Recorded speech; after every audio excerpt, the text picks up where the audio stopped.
B dəyişənin qiymətini hesablayın. A bərabərdir 20-yə, B bərabərdir 12-yə.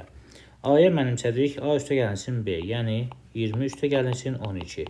A dəyişənin qiyməti artıq 32-yə bərabərdir. B də bərabər olur 32 üstəgəlsin 12, yəni 44. Sualımızın cavabı olur B variantı 44.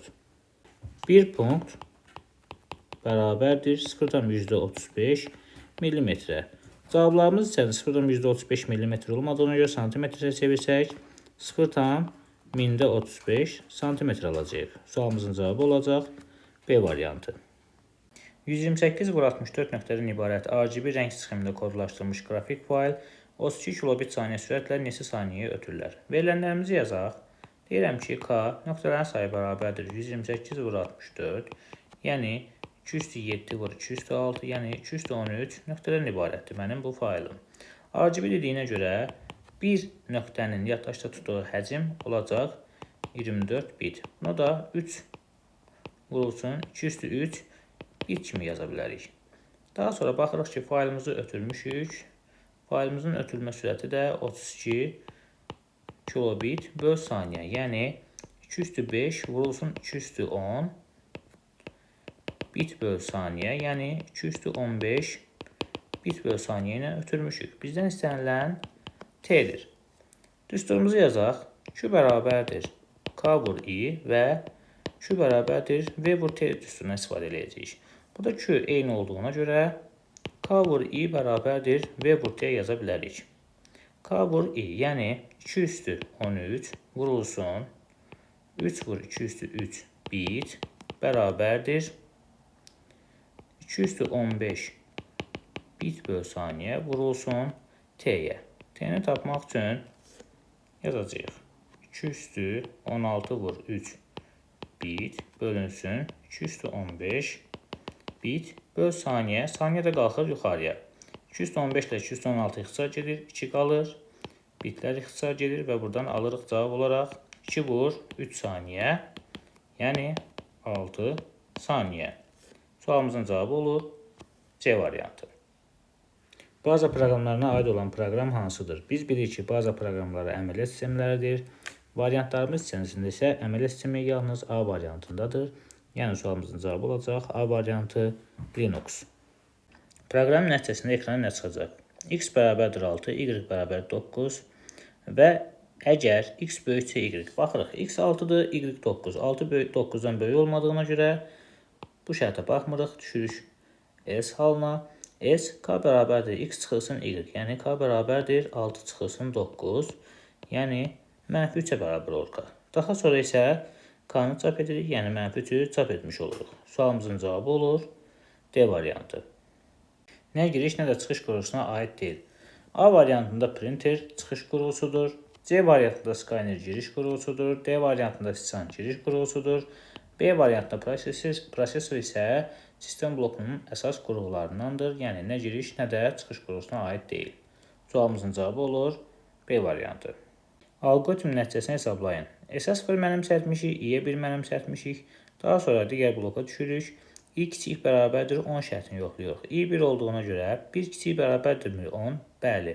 S bərabər olur 0 üstəgəlsin 1. S ilk öncə 1-ə bərabər olur.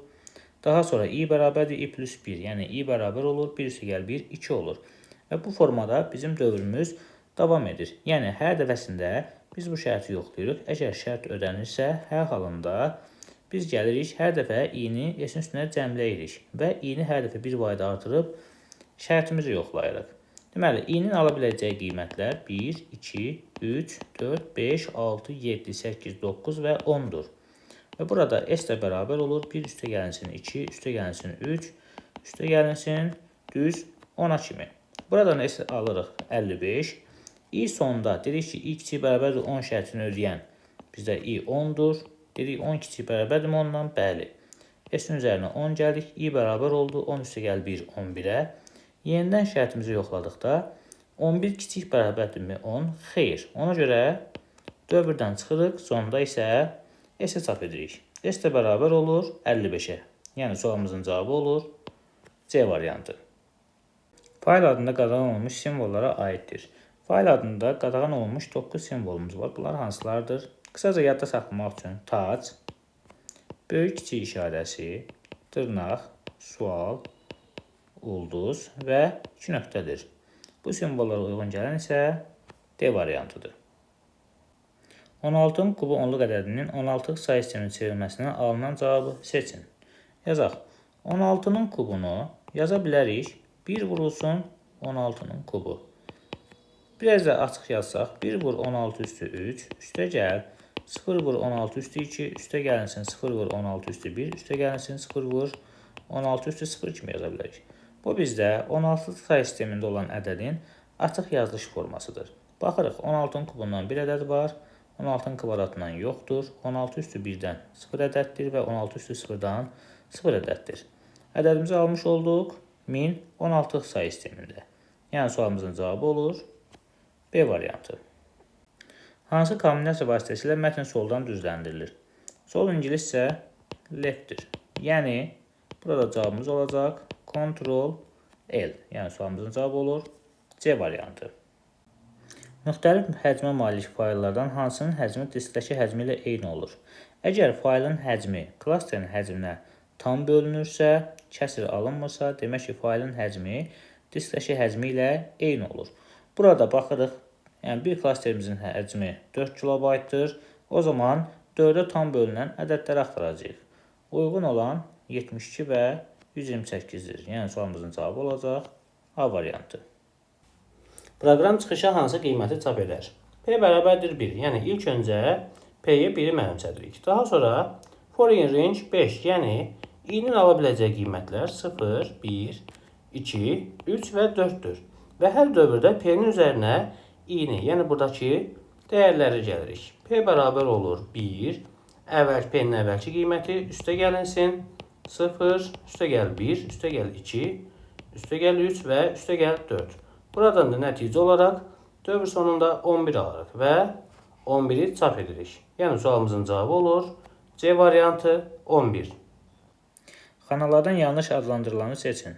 Biz bilirik ki, xana adlarında ilk öncə sütun başlıqları gəlir, daha sonra sətir başlıqları. Yəni ilk öncə hərflər, daha sonra isə rəqəmlər gəlməlidir. Burada bu qaydaya uyğun olmayan B variantıdır. Unicode əlifbası ilə kodlaşdırılan kitab mənim dostumdur ifadəsinin yaddaşda tutduğu həcmi hesablayın. Burada bir simvolumuz 2 bayt yer tutur yaddaşda və bir simvolumun həcmini vuracağım simvollarımın sayına. Kitab mənim dostumdur ifadəsində nöqtə və boşluqlarla bir yerdə ümumilikdə 22 simvol var. Yəni 2 bayt vurulsun 22-yə. Buradan da cavab olaraq 44 bayt tapmış olduq. Yəni sualımızın cavabı olur D variantı.